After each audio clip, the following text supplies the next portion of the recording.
જોઈએ અગત્યના સમાચાર। શ્રાવણની શરૂઆત પહેલા દર્ભાવતી ડભોઈના લોકપ્રિય ધારાસભ્ય શ્રી શૈલેષ મહેતા સોઢા સાથે ગુજરાત બ્રહ્મશક્તિ જાગૃતિ મંચ પ્રમુખ શ્રી મીનાબેન મહેતાએ યાત્રાધામ કરનાળી કુબેર ભંડારી ખાતે અષાઢ વદ કામિકા એકાદશીના પાવન દિવસે પૂજા અભિષેક આરતી કરી ધન્યતા અનુભવી હતી।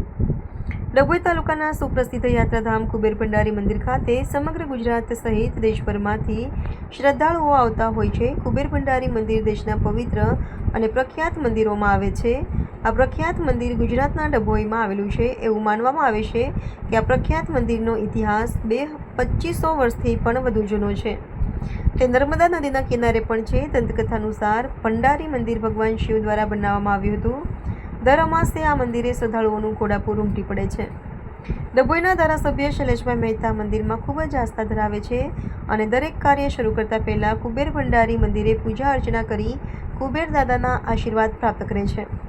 આજ રોજ અષાઢ વદ કામિકા એકાદશીના રોજ ધારાસભ્ય તેઓના ધર્મપત્ની મીનાબેન સાથે કુબેર મંદિરે પૂજા અર્ચના કરી ધન્યતા પ્રાપ્ત કરી અને તમામ શ્રદ્ધાળુઓને આવનાર શ્રાવણ માસની શુભકામના પાઠવી।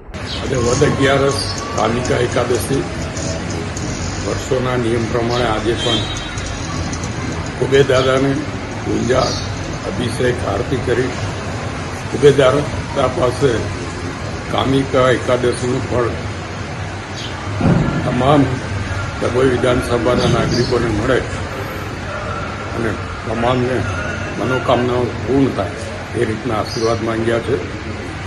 આજે કુબેર અને કામિકાનું એક અલગ જ મહત્વ છે અને આવતા અમાસ પછી શ્રાવણ મહિનાની શરૂઆત થાય છે ત્યારે તમામ ભાવિક ભક્તોને પણ શ્રાવણ માસની શુભેચ્છા।